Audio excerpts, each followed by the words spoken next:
can't buy.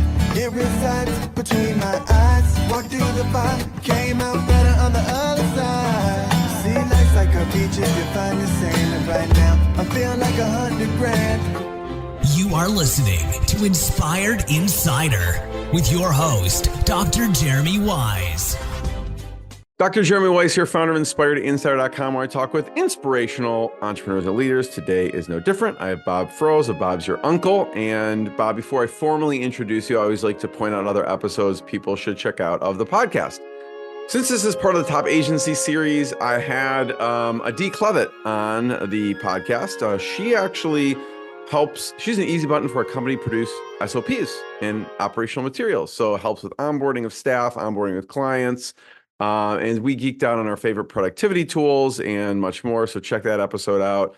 Also, I had Todd Taskey, and Todd Taskey basically helps pair private equity with agencies. He's helped sell agencies, and he's got the Second Bite podcast. He's found that sometimes people make more on the second bite than they do on the first because of when they're working with private equity anyways, and talked about the agency landscape and valuations and much more. So that's an interesting episode, and check out more on InspiredInsider.com. This episode is brought to you by Rise 25. Rise 25, we help businesses give to and connect to their dream relationships. And how do we do that? We actually do that by helping you run your podcast. We're an easy button for a company to launch and run a podcast. We do the accountability, the strategy, and the full execution. And Bob, we call ourselves the magic elves that run in the background. They make it look easy for the host and the company so they can develop great content, great relationships, and run their business. So the number one thing in my life is relationships. I'm always looking at ways to give to my best relationships. And I found no better way over the past decade to profile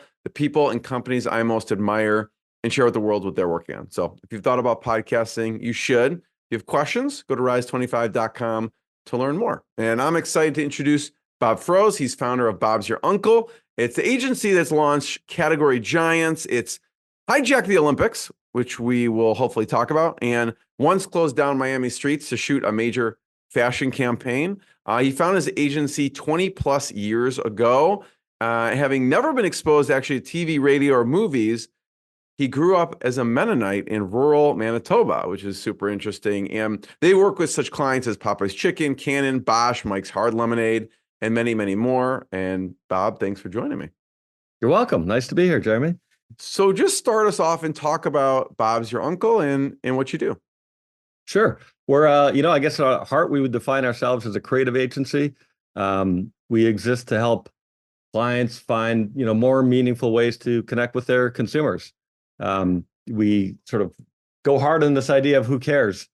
The insight being, I think most of us, most people, most brands certainly think they have a lot more care and concern and attention from their consumers than they actually do. And I think that's our ingoing starting point is, what? No one cares about us. No one cares about your brand. Well, some people do. So let's go find them and let's find out why. And then let's make that meaningful for other people. So that's the simple story. Talk a little about the role of branding and the power of creativity, because that's baked into what you do. Yeah. So I think, it is what we do for sure. So clearly we believe in it. And, there's no shortage of evidence out there that creativity works. And creativity, when it comes to brands talking to people, for us is based on three things: the power of emotion. Without emotion, you're flat, and nobody has reason to pay attention to you or feel anything about you. It's a famous poet, Maya Angelou, said, "People won't remember what you said, but they will remember how you made them feel." And I think that's just sort of at our heart when we think about emotion. And secondly, relevance. There's no shortage of brands and products screaming at everybody for attention and with messaging, but so much of that is not for the right people, for the right time, for what they're looking for whatever. And the third is difference. I think this is actually the hardest one for a lot of brands because there's so many similar products out there. There's so many similar advertising out there, and we believe fundamentally your advertising has to be different than other people's. Otherwise, why are people going to pay more for you? Why are they even going to listen to you? I already got what you're selling me. Work hard, find something different about your product. And when that's not the case, find a different way to connect with people about your brand. You ate your own dog food, right? And you actually rebranded the company. It wasn't always Bob's Your Uncle. Talk about the rebrand. Yeah, so we were a company called the Brainstorm Group before, and that was my partner's vision for a company that had a very collaborative style with clients, right? Brainstorm sessions. We don't necessarily well, we're very collaborative. I never believe that's necessarily the best way to get to the best work. So I was always waiting for the opportunity to do something better. And the problem with the Brainstorm Group as a name, or the challenge, not a problem, is that everybody said they knew us. If I say, "Oh, I'm with the Brainstorm Group," they're like, "Yeah, I think I've heard of you." I'm like, "You haven't. It just sounds familiar." So we're looking for an idea, and Bob's Your Uncle was proposed by some of our young creative guys, which really caught me off guard because it was, it's an old expression. We went through our own rebranding journey, a journey we've guided, 100+ times for clients, very confidently, very adeptly, marching through all the steps, conviction in our recommendations. But man, when it came to being the client of our own advice, that's one of the most challenging exercises we've ever gone through. And I'm not sure I was a good client. I was like, yeah, I don't like that. I don't like that. You're like, we don't want you as a client, but yeah, we can't. So they were like I was with clients. They were with me, and they stuck to it. And they said, you know what, sit with this for a bit. Don't say no. And I thought it through, and we went with it. And it was a bit of a brave step on one hand, because in Canada and the UK and the Commonwealth, that's a very well-known and well-loved expression. Bob's Your Uncle means everything's sorted out. You're good to go. Things turn out as they're supposed to. In America, which was half of our business, nobody other than a handful of Brits have ever heard that expression, right? So my American clients were like, "What are you doing?" They didn't know us as that. But it was fun. Ultimately, it's an insanely likable name. People enjoy it. We have a lot of U.S. clients that have never heard of it, that still love it. And my standard for it was, will people like it? Will they remember it? That's all we need. That's all that matters. Like, that's our brand. And I'll tell you what, people love it and they remember it. And we've done well by the rebrand. So it's given us, heart and confidence for when we bringing our clients some unusual suggestions to say, you know what, have some faith. We did. No, I mean, being obviously in the US, it's definitely memorable. And for me, like, I'm not going to forget Bob's Your Uncle, So I'd love to hear the rebrand journey. Like, what's that look like? What's the process look like? The process is really, it's values driven. So we spent a lot of time defining our culture and the set of values we wanted to live by, and how we wanted to be, experienced by the outside world. So we talked, we spent a lot of time talking to our staff. We chatted with our clients about, their opinions, many similar things, probably not quite as formally as we would do on a client branding project, but the same process. So, a lot of internal soul searching about who we've been and who we want to be, based around, the people that we have, because we had a great crew. We weren't looking at changing who we were. We were really just looking to better reflect that. So to solidify that, we didn't expose the name to any of our clients before we launched it, because it was interesting, because we actually didn't want the answer. We've always said to our clients that, a name ultimately is more about what you put behind it than what people might think the first time they see it or experience it. I think in our case, we got both, because we already knew what was behind it. But the process, yeah, hundreds of names, I think, literally our own internal creative crew. We had a few outsiders contributing, people that, that freelance creative people that we've worked with before. And we really went through a hardcore distillation process. Because, you can imagine, in the agency world, there are no names that are off the table, right? We have the latitude to be as outrageous and as silly and as weird as we want. It's not like we're a business software, right? But at the same time, we have serious clients that, are going to want to do business with an entity that they're not ashamed to talk about. So it was a interesting process. I would say most of our branding projects have tighter guidelines, in terms of what the brand is meant to be. But at the end, we wanted to be likable. I would say that was a big ask in our name, because that's how our clients feel about us. Like we're generally, we're Canadians, right? Hard not to like. It's our national personality, pretty much. But we had the opportunity to take advantage of that. So you chat, Bob, you chat with staff, you chat with clients, and you probably come up with a lot of ideas. How do you start the brainstorming process of names from after kind of the research phase? Oh man, there are there's a couple constructs for how you do naming, and I'll say it's usually the most challenging part of any branding assignment when we do branding assignments. And I actually tell clients up front, I said, you may not enjoy the naming process part of this, and you may not like the first things that you see, but you may fall in love with them ultimately. And it was the same with us. There were names that were very sort of bullish on what we do, brash, bold, names that had the word creative in them, somehow that tried to define us. There were names, that were based on the founder, me, Bob, of which this is not one, by the way. Interestingly, and that was one of my points of resistance to it. I didn't want an agency named after me, even though it's called Bob's Your Uncle.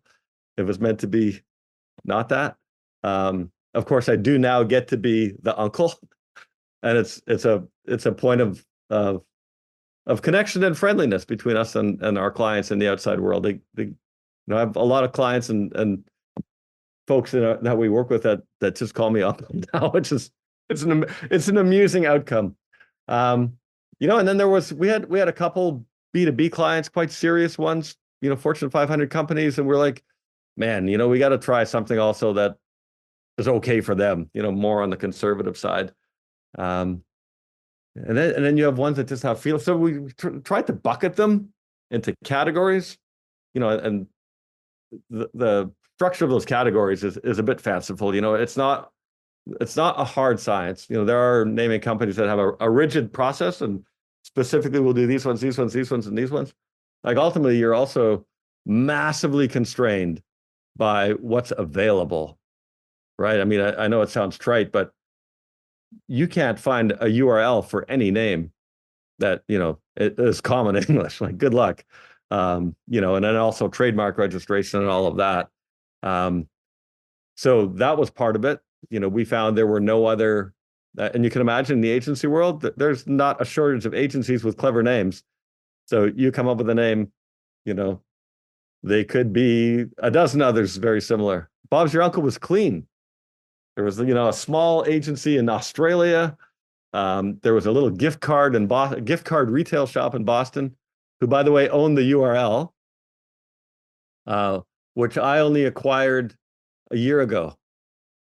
So almost 10 years, I sent them an email every year saying, hey, how about that URL? What made them finally sell?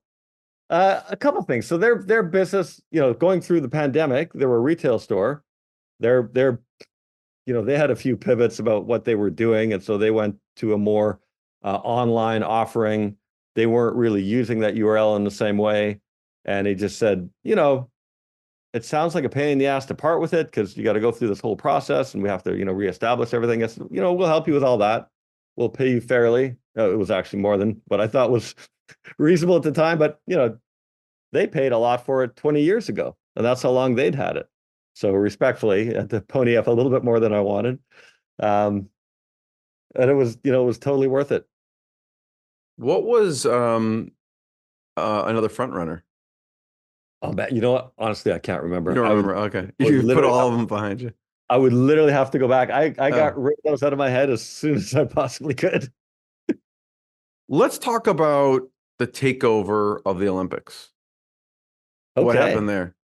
So what happened there is we had a longstanding client, Canon, and that was still in the day when point and shoot cameras, digital cameras were sort of in their heyday, and still their SLR, their big format cameras, they were number 2 in the market.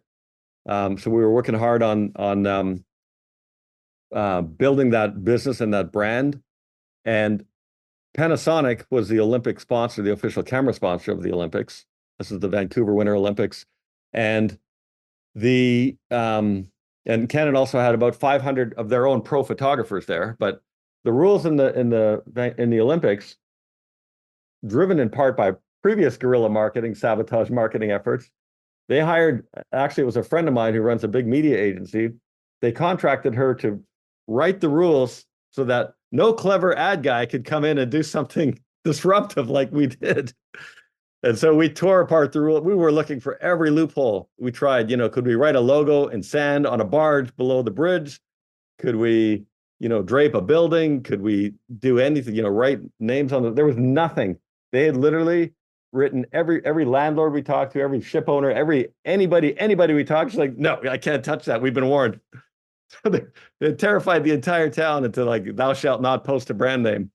But then we discovered through a friend of mine, Paul Pelton, who runs a mobile media company, a little loophole that said, if you have a private livery service, like a taxi company or a courier service that requires vehicles, you can have the name of your livery service on your vehicle.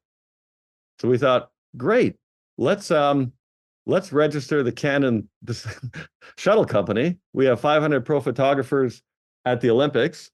This company can exist to shuttle these photographers around. Legitimate. We'll create, bus stop or pickup stops for them. We brief all the drivers. So Canon agreed, and it was shocking. And the reason the Olympics were so important for them, other than the fact that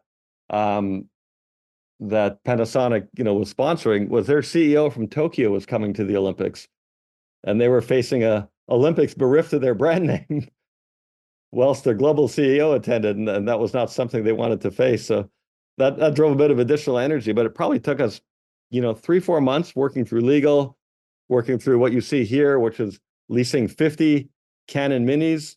If you're listening to the audio, there is the video up here, and you can see actually what they did.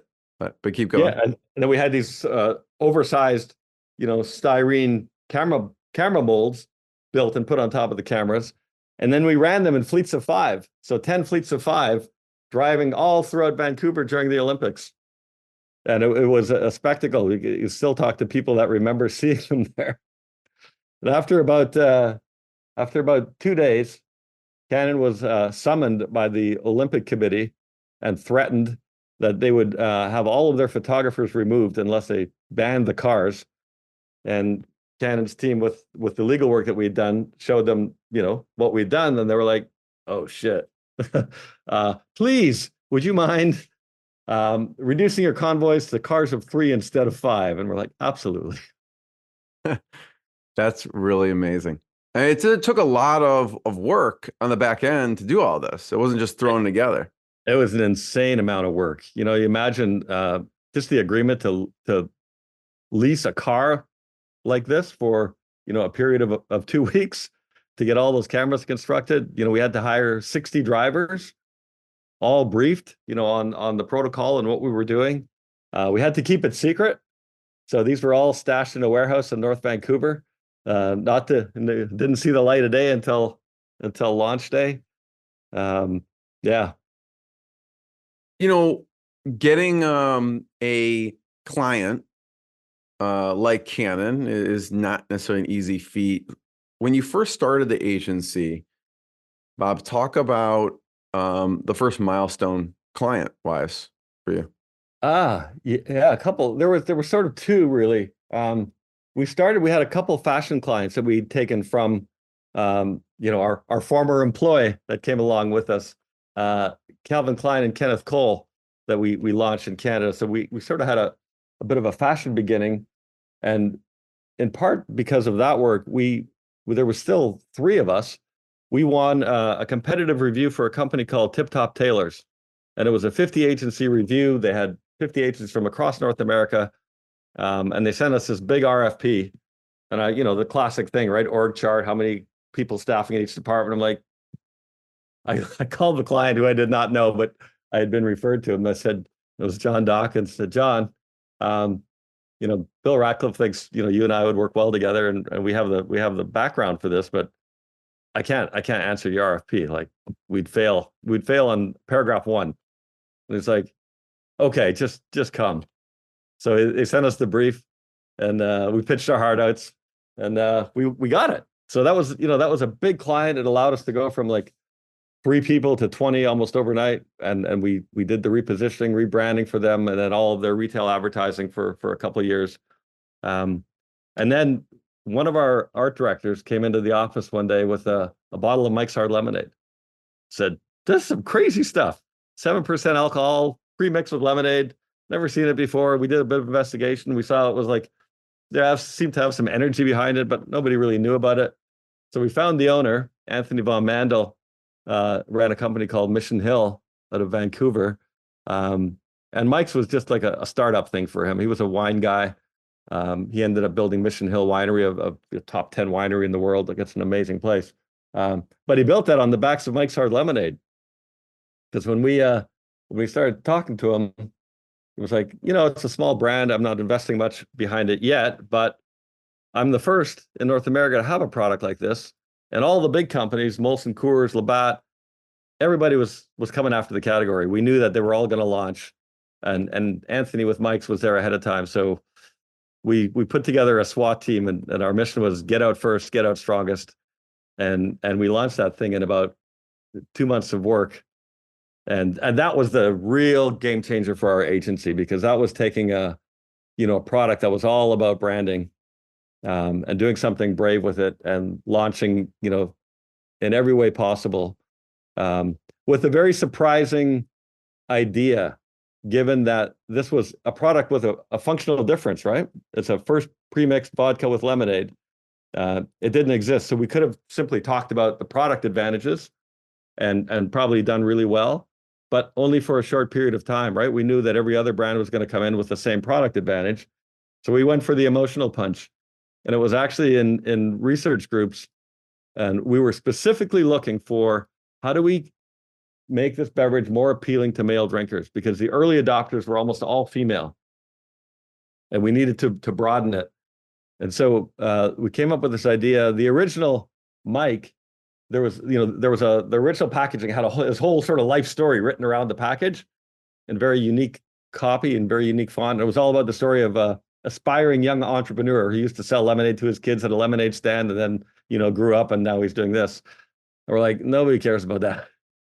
So what if he was just an asshole who killed lemons and hated them and did everything to make their lives miserable? And I had a very brave client named Russell Barnett, who's done, many, many amazing things in his career since.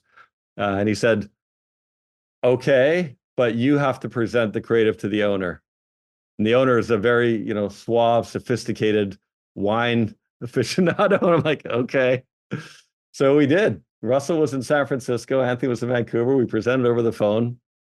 And, I could just see Anthony going dead silent. It was like, what the hell are these guys talking about? What are they doing to my brand?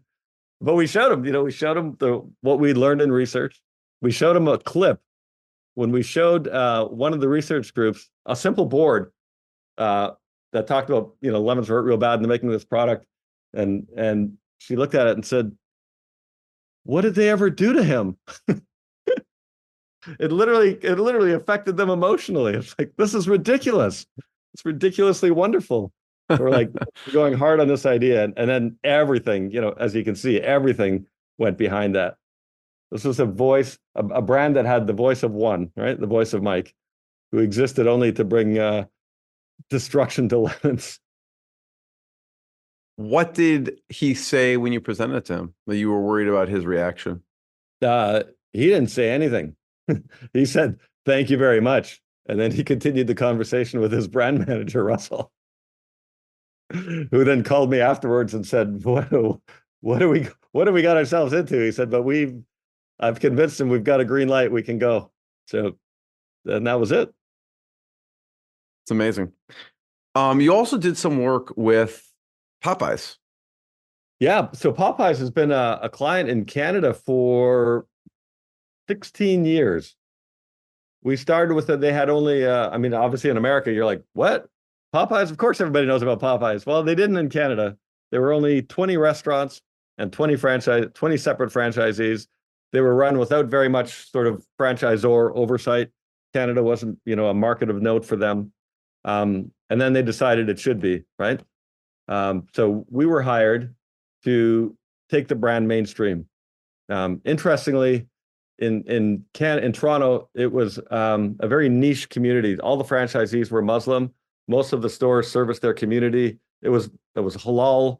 It was by no means a mainstream brand, and almost nobody knew about it. And then they started to invest in the expansion, and we combined their marketing budget. So we've taken on, we've been with them on the entire journey from the very first foray of bringing the brand budgets together to growing it within the city, then within the province, then across the country, and doing a lot of really, really amazing things. It's a brand with, a ton of soul, a strong identity, and a great, great product. So in Canada, we're going to be almost 400 stores soon from 20. And really, given the competition, something to think about. Talk about hiring and staffing, especially with, when you get these big contracts, staffing up and then maintaining it's from the conversations, the agency world, it could be a very kind of challenging landscape sometimes. Yeah, we're fortunate, blessed even that, our employee turnover is like above 12 years. So we have a very, very significant, steady senior team, right? That's been and done that no matter what that is. So we have that at our core, which I think is enormously powerful. And then over time, we've actually reduced our staff count to focus more on our core purpose, right? Which is creative and strategy. And we've started to outsource things that require scale, execution, digital programming, media. We used to do media planning and buying in-house. Now we fully have partners for that, or we work with our clients' partners. So as we grew up and became clear about what we wanted to do, some of that actually got easier. I can't imagine running an agency, a mid-sized small agency now that does everything. It just seems like that would be impossible. Like, media is so sophisticated now. We simply can't, we don't think it makes sense for us to compete there. So that's been a big help. The digital enablement also, has made us, we've been around long enough. We know how long things used to take and how long things take now. It's like that level of compression and the productivity of people. So I'm actually really hopeful on that score with things like AI and stuff and other tools. Like, we are just getting so efficient in how we do things. And then the people part specifically, hiring, Toronto's a really good market. It's the challenge now is that it's a very expensive market for people, like Chicago and New York and Los Angeles. There's no shortage of expensive markets for living and for people now. But yeah, I would say we haven't had a problem finding people. We haven't had a problem keeping people.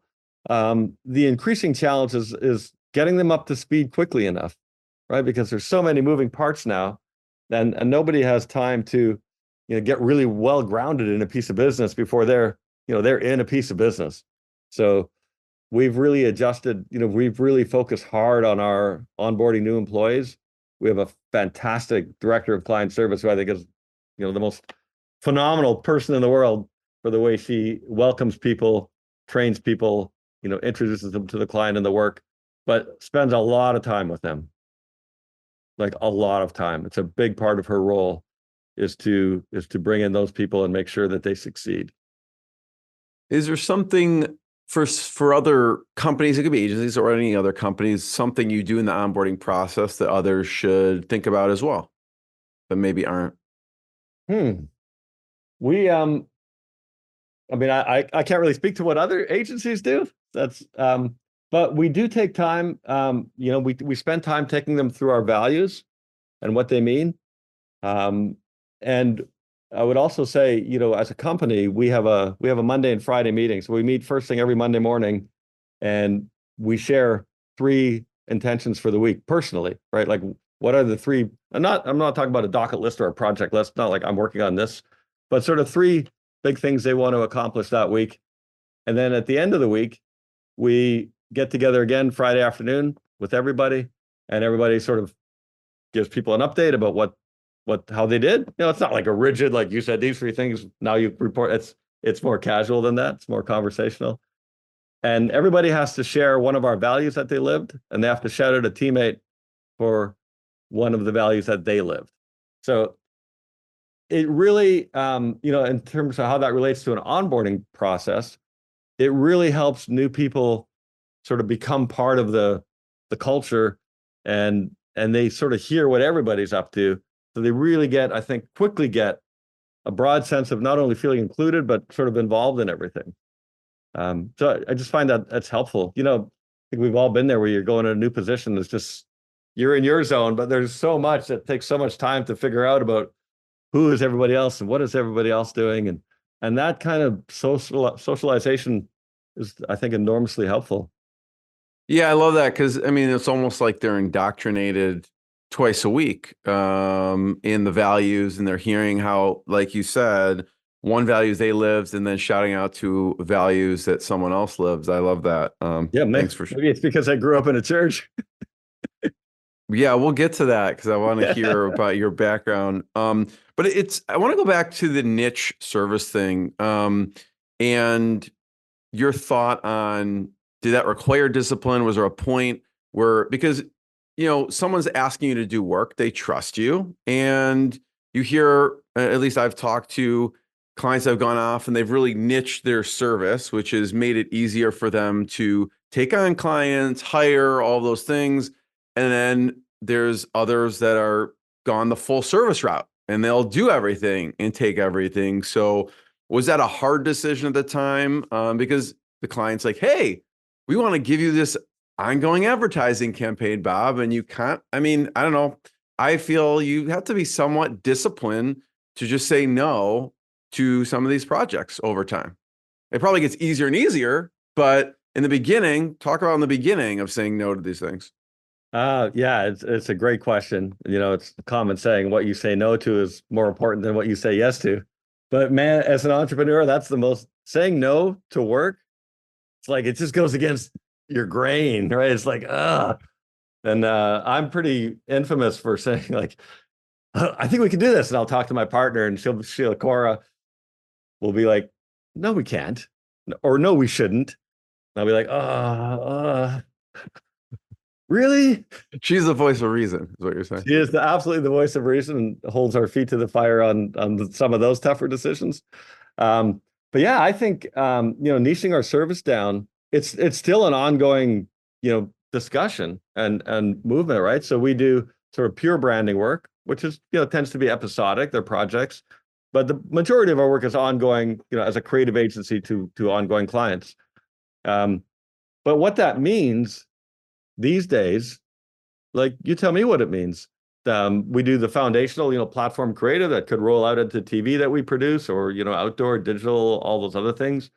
And then there's, the entire social media realm that we mostly manage for our clients. Even to the extent of doing their community management, which, that's our current, like, should we really be doing community management, or does that really belong more with a client team? Versus creating the organic and paid content, that's definitely in our wheelhouse. But the how niche can you go? As you can become a one thing for social media if you want. But our sweet spot, and I think our biggest value is still when we can bring all of those things together, because that's the ongoing conversation with the brand and their audience, right? Social media digital, all those things, it just happens more in real time. So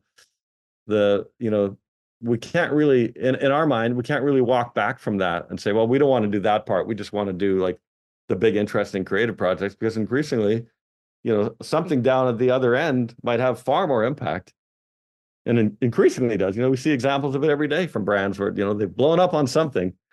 Ideally, something useful and helpful and sort of in line with what they'd like to be known for. So yeah, we look for those moments. So Bob, it seems like then you would have a lot of partners that you work with, and do you find that those partners, it produces more business? Maybe you refer to them to projects and vice versa. They'll bring you in because they're specializing in just one thing on TV or ads or something like that. I'd say today I feel more like a sugar daddy. You do, yeah.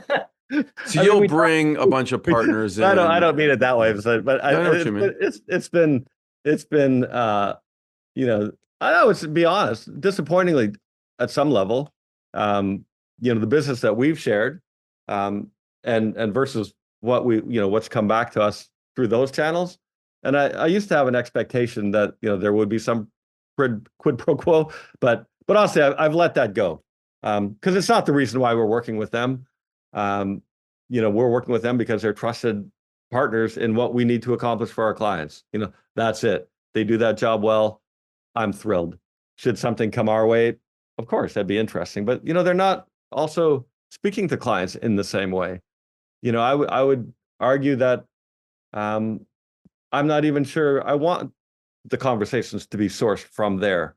They have, for the most part, those kinds of agencies have more episodic relationships with their clients, right? Those are if they're a web developer, if they're a content producer, if they're, a lot of those are broadcast production company. A lot of those they fight for every project, right? They've got their own mouths to feed, getting their next project, right? I feel fortunate that, a large part of our business, we build over time. We have clients that stay with us, and there's, we focus on the relationship, and we have less of a need to go out and, trust me, we're motivated to get new business and we work hard at it, but it's not our ongoing existence. Yeah. After doing it for a couple decades, you have a reputation, you get a lot of income, and you have a lot of clients. And so you'll bring on different, teams to help with the components. So I'm sure you have a really nice networked partner program, and hopefully they appreciate you bringing them onto projects. Oh yeah, I've no doubt they do. Yeah, and we have like great relationships with them.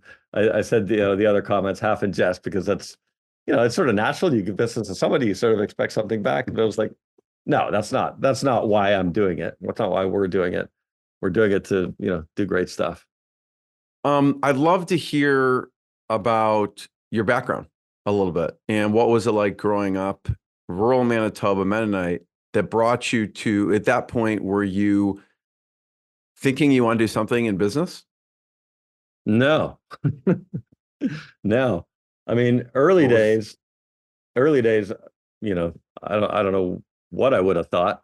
That it wasn't, it wasn't much of a thought. Even going into university, I went to business school, but I still wasn't really sure about the idea of going into business. I didn't, I was always envious of the people that were like, I gotta be a doctor, I gotta be a lawyer, I gotta be an engineer, I gotta be an ad guy. Although that was never a conversation I heard. But yeah, it was sort of, when I graduated from business school, I got a job with a private sector government joint venture that was helping to introduce technology to small businesses. And so I was a consultant. They hired 9 BCom grads, and it was sort of like, it was an amazing experience, because I'm still working with sort of university peers, but we're thrown out into the world as like proper consultants, charging a fee, and having to sort of also like do a bit of business development, but then managing these consulting projects.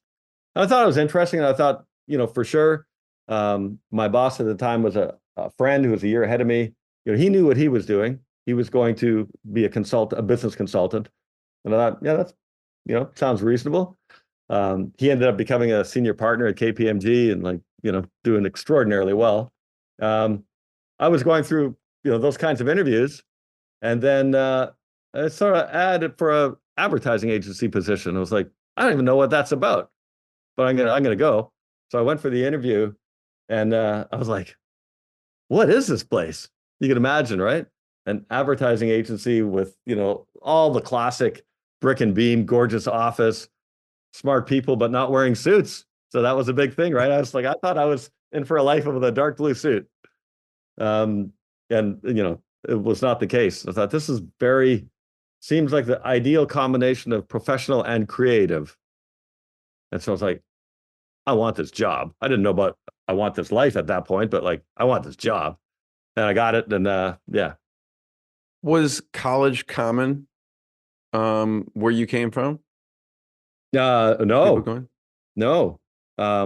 Within that, we moved out of that community when I was, an adolescent, but where I, initially grew up, not only was college not common, finishing high school was not common. In fact, at some point it was banned, and they set up their own schools to educate to a grade 9 level by people who probably never got that far.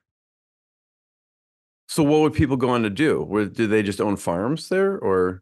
Farms, small businesses. They were actually a very entrepreneurial community, like quite a successful community, but not necessarily in the way that you might think. My grandfather owned a feed and hatchery business. Like, it was quite a large business. He was ultimately a fantastic entrepreneur. Who are some of your mentors? It could be actually personal mentors or colleagues or even distant mentors, like you learned from books, that have helped your business career. Yeah, I think especially because I was fortunate in the business of doing some really like cool things very young. And one of them was the tobacco cessation strategy for Health Canada. So we were working with the government on a very robust, deep strategic effort. And there was a guy there named Jim Mintz who was running the social media program, social marketing, sorry. And by social marketing, that meant behavioral change, not social media. And so we would talk three times a week. He had a course that he taught at the university, and he had an hour between the end of his workday and the start of his course, which coincided with my dinner hour. But I was always happy to take his call, and he would call and we would chat for an hour, 3 times a week. And it was amazing. And so he was a client, but also, an extraordinary mentor. And then the second one was also a client. Mark Yateman was the head of Mr. Lube when it was owned by Imperial Oil. And a client that we had for a long time that we helped grow that business for quite a while. So mentors have sort of been, people I'm actively working with, often, ideally in a position where I should be perhaps mentoring them, but because they were, at a certain point in their careers, and they were happy to take the time. Do you remember a lesson from either of them that sticks, either with Jim or Mark? Oh man, honestly, those are quite long ago, so I can't even pinpoint something. But mostly they some of the ones that sort of seem most memorable were very, very basic, right? And it was like, just be fully yourself. Like, don't feel you have to over explain or anticipate how we're going to react, or I'll tell you another one I do remember. Kurt Kane. So Kurt Kane was our client at Molson Coors at Denver. He went on to become I think the CEO of Wendy's Corporation, and had a huge marketing career before that. And he was ex-US military too. So he had he didn't have a problem expressing his point of view. And I think when we came to present creative to his team a couple of times, he called me back one day and said, "Bob, if you have something to present, just present it. Just say it. Like, you don't need to sugarcoat anything with us. And if we say something you think is shit, tell us it's shit." Like, he said, don't be so Canadian. Right. That was the lesson. Lesson, don't be so Canadian, right? Don't be so Canadian. Bob, I just want to be the first one to thank you. Thanks for sharing your journey, your lessons. I want to encourage people to check out bobsyouruncle.com to learn more. It took him 10 years to get that domain, so check it out. And Bob, I just thanks, and we'll see everyone next time. Hey, Thanks, Bob. pleasure, Jeremy. Appreciate the time. Thank you. What I got, you can't buy. It resides between my eyes. Walked through the fire, came out better on the other side. See, life's like a beach if you find the sailing right now. I'm feeling like 100 grand.